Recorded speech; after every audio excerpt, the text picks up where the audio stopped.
आप सबको आज के मनन में एक बार फिर से शालोम कहता हूँ, नमस्कार कहता हूँ।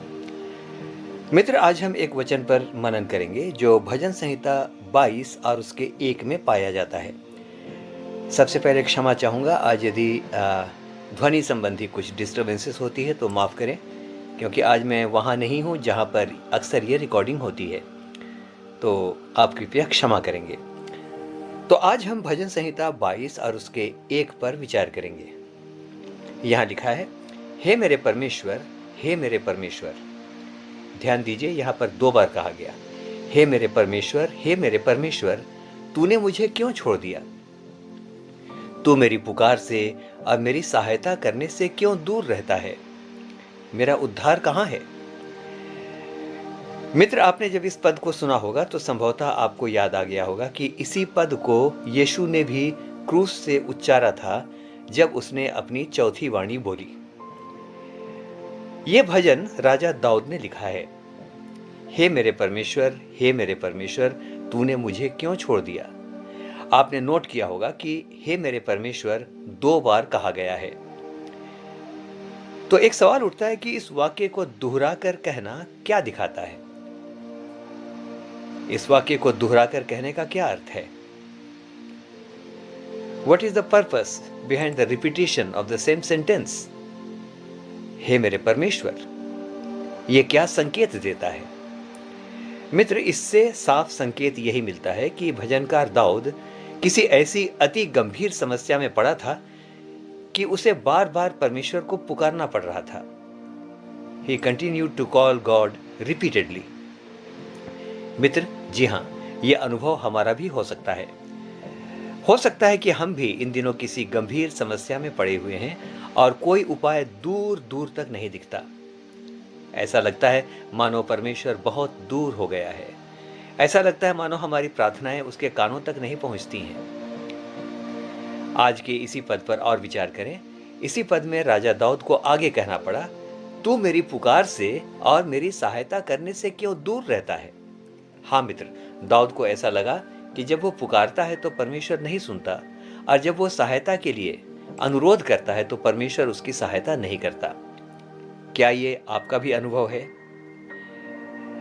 यदि है तो मित्र, आज का ये मनन विशेष करके आपके लिए है, मेरे लिए भी है। आज हम थोड़ी देर के लिए विचार करेंगे कि उस समय हमें क्या करना चाहिए जब ऐसा लगे कि परमेश्वर दूर वरन बहुत दूर हो गया है। उस समय क्या करना चाहिए जब ऐसा लगे कि हमारी प्रार्थना नहीं सुनी जा रही है। वही परिस्थिति, वही निर्धनता, वही अभिशाप, वही बीमारी, वही सारी परिस्थितियां, है ना, प्रोलॉन्ग्ड प्रॉब्लम्स, जिसको दाऊद एक बार कहता है कि पुकारते पुकारते मेरा गला थक गया और अपने परमेश्वर की बाट जोहते जोहते मेरी आंखें पथरा गई हैं। हाँ मित्र, आइए आज हम इस बात पर विचार करते हैं।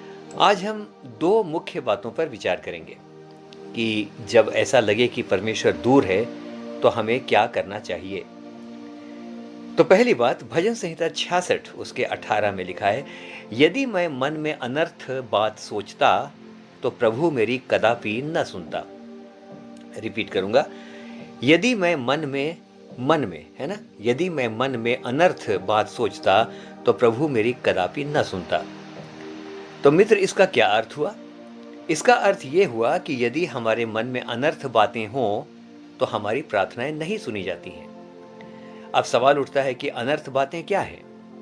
तो जैसे किसी के प्रति बदला लेने की भावना, क्षमा न करने की भावना, क्रोध से भरे रहने की आत्मा, घृणा करने की आत्मा, अश्लील विचार, लालच इत्यादि बहुत सारी बातें हैं जो अनर्थ बातें हैं। तो दाऊद कहता है, यदि मेरे मन में अनर्थ बातें होती, ध्यान दीजिएगा, दाऊद कह रहा है, यहां कहा जा रहा है, यदि मैं अनर्थ बात सोचता, मैं इसको रिपीट करूंगा, सोचता, तो प्रभु मेरी न सुनता। ध्यान दीजिए, यहां अभी तक अनर्थ बात करने या एक्शन की बात नहीं है।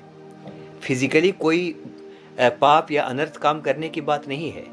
यह लिटरली सोचने की बात मात्र है। यह सिर्फ सोचने की बात है। यदि मैं सोचता तो मतलब क्या हुआ? मतलब यह हुआ दोस्तों कि करना तो दूर की बात है, अनर्थ बात मन में सोचने मात्र से हमारी प्रार्थनाएं रुक सकती हैं। प्रभु हमसे दूर हो सकता है।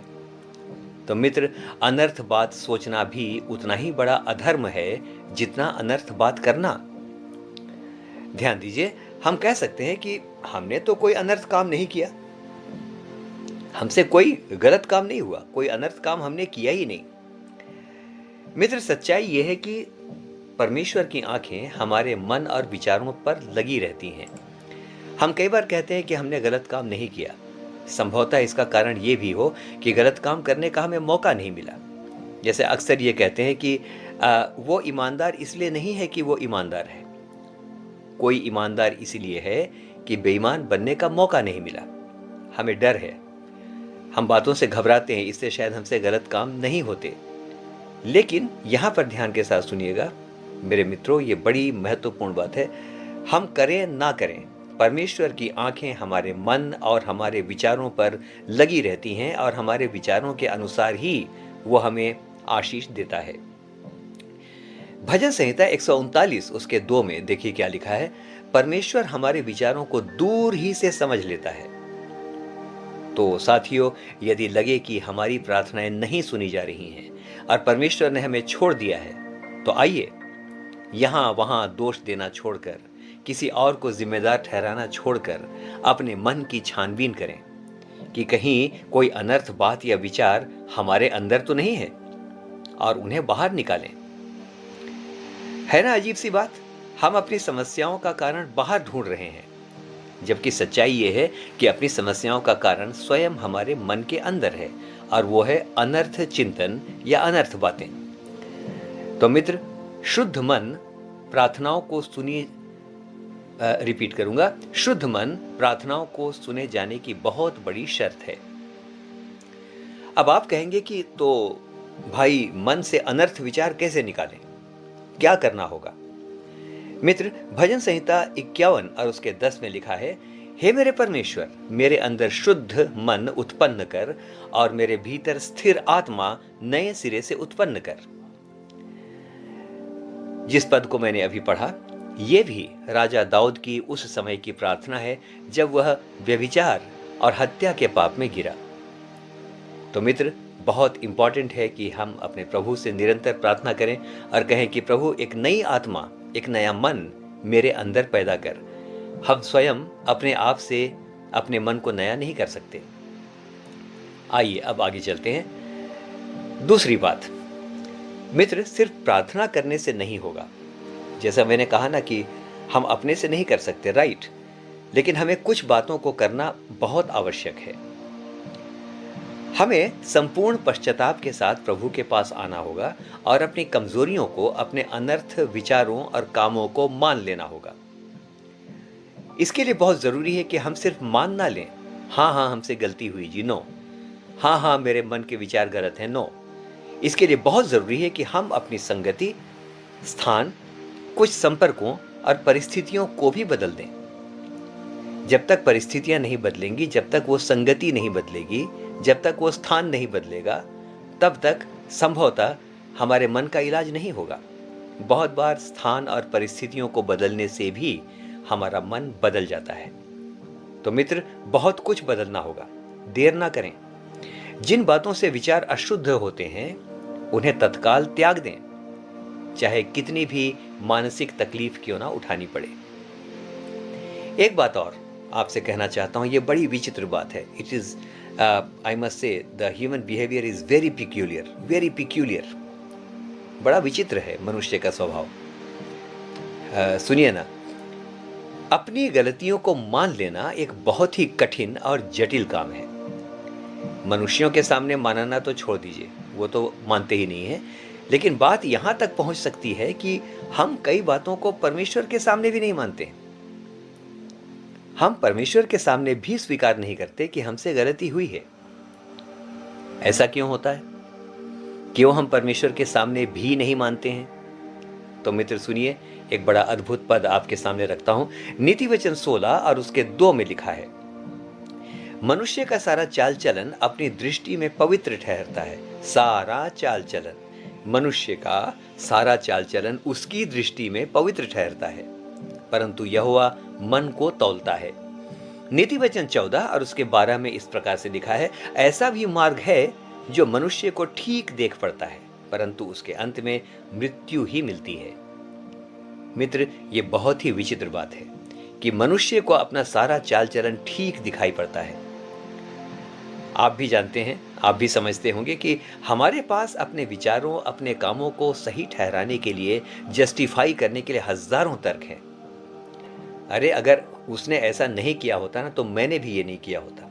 अगर ऐसा नहीं होता तो मैं ऐसा नहीं करता। मेरे पास कारण है भाई, मुझे मजबूर किया गया, मैं जानबूझ करके थोड़ी कर रहा था।